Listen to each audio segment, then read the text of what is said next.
To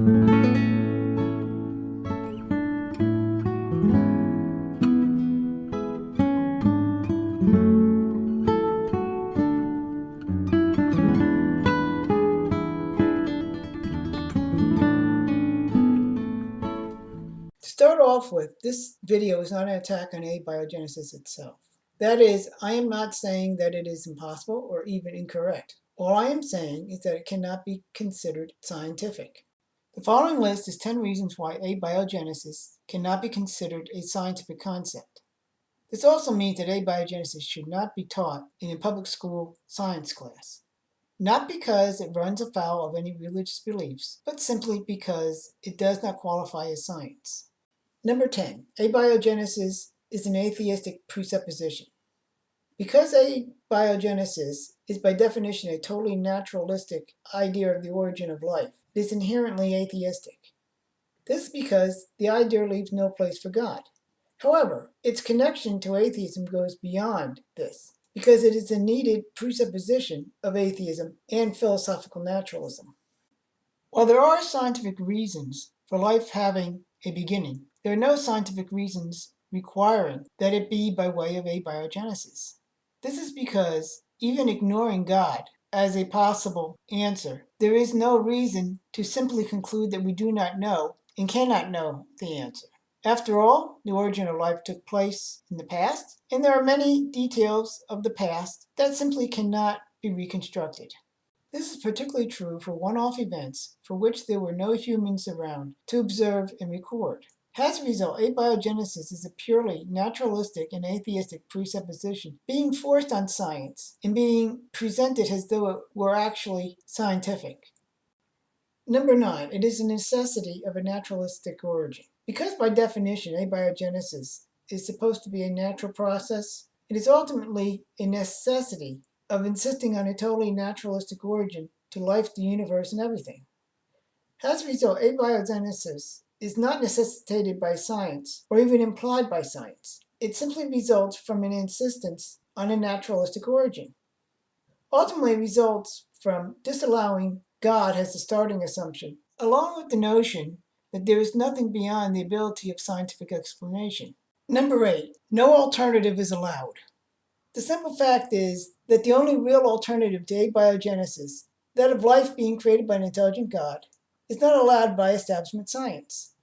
This has been made clear not only by lawsuits being used to keep this possibility out of public school science curriculum, even when used in the most generic sense possible, but also by the reaction of religious anger that results when intelligent design shows up in a positive way in mainstream scientific literature.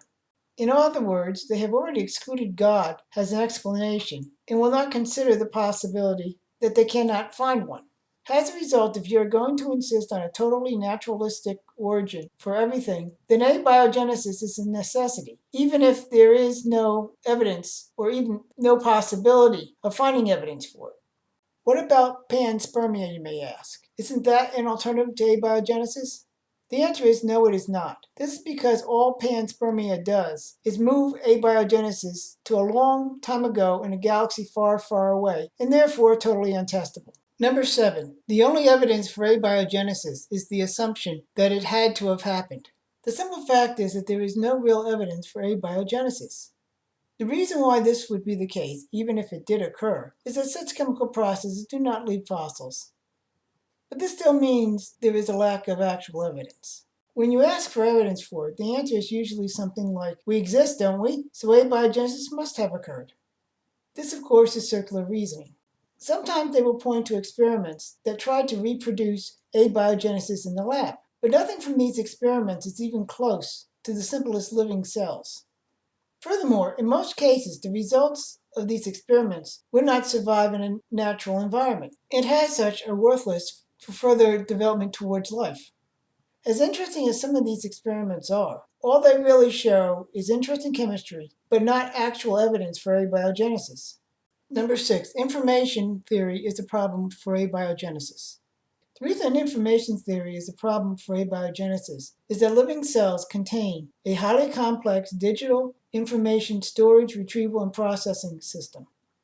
Not only are such systems only known to be the result of intelligence. But there is not even a theoretical way that such a system could be developed by natural processes. This system exists in the form of a cell's DNA, which is a quaternary molecular information storage system, and a very complex one at that. In information theory, information requires a source of information, a transmitter, a receiver, and a destination. However, abiogenesis by its very nature lacks an information source and transmitter. So where does all the information that cells contain within their genomes originate? Abiogenesis does not have an answer. You cannot argue natural selection because until you get that first living cell, you have nothing for natural selection to work on. As a result, abiogenesis has a problem with information theory. You can always make up a just so story as to where the information may have come from, but that is speculation, not science. Number 5, thermodynamics is a problem for abiogenesis. Before you start on to me about the second law of thermodynamics, I am not using the second law of thermodynamics, nor am I saying that abiogenesis is thermodynamically impossible. What I am saying is that it does have thermodynamic issues. First of all, the energy applied to any prebiotic system is going to be more likely to break down organic compounds than produce them. This problem gets worse the more complex those organic compounds become. Second, there are many aspects of a living cell that do not result from chemical necessity. The arrangements of the nucleotides in DNA is a perfect example of this problem. The arrangement of the nucleotides in DNA are not compelled by chemistry, but it is based on the information that it contains, and it can be any arrangement as needed to contain that information. The point is that there are many aspects of a cell necessary for life that cannot simply be produced by chemical processes, but are easily broken down by thermodynamic processes. Number 4, abiogenesis is unobservable. There are several reasons why abiogenesis is unobservable. The first is that if it happened in a place and time beyond our observation. The second is that if abiogenesis happened, the current ideas of how it happened take too long to be observed. Finally, any observation of new life where it had previously not been seen could have numerous other explanations other than abiogenesis. They could include simply missing it before, contamination by our own actions or presence. The life that we find could simply come from another location, and there are many more possibilities. All of this adds up to abiogenesis being unobservable. Number 3, abiogenesis is contrary to actual observation. The main reason that abiogenesis is contrary to observation is that life has only been observed to come from life. It has never been observed to spontaneously come into existence from dead matter.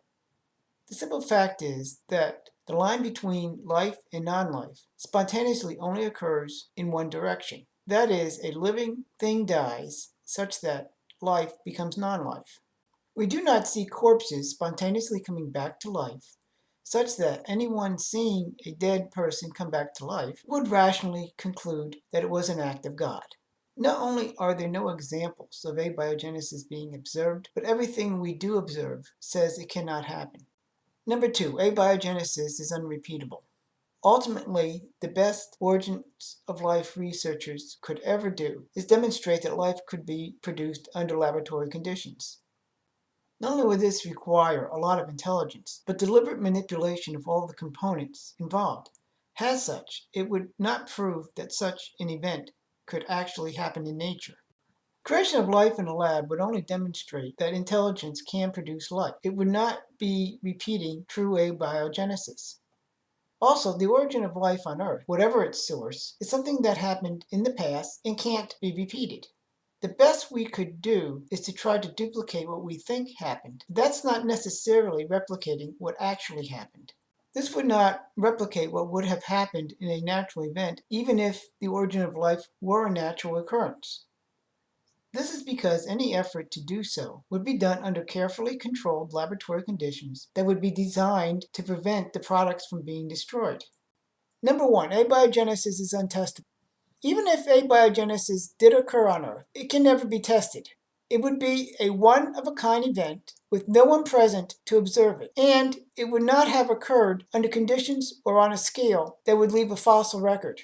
Furthermore, even if all of the evidence proved beyond even an irrational doubt that abiogenesis did not occur on Earth, it could just be moved to Mars or some other planet. Once again, the ultimate rescue of abiogenesis would be that it happened a long time ago in a galaxy far, far away. All this shows is that abiogenesis is an untestable hypothesis and therefore does not qualify as science. In conclusion, abiogenesis does not qualify as science, largely because it does not meet any of the main qualifications to be considered science. It is not based on observation. In fact, it is contrary to observation. It is not repeatable because if it happened, it is a one-off event in the past for which there is no actual information. Ultimately, it does not qualify as science because it is fundamentally untestable. Not only because it cannot be observed, but because even if it can be proven impossible here on Earth, it is always possible to move it to some distant place in space and time that makes testing it impossible. If you like this video, please press the subscribe button to subscribe to this channel, and also give it a thumbs up. You can also support this channel with a donation by using the link in the description.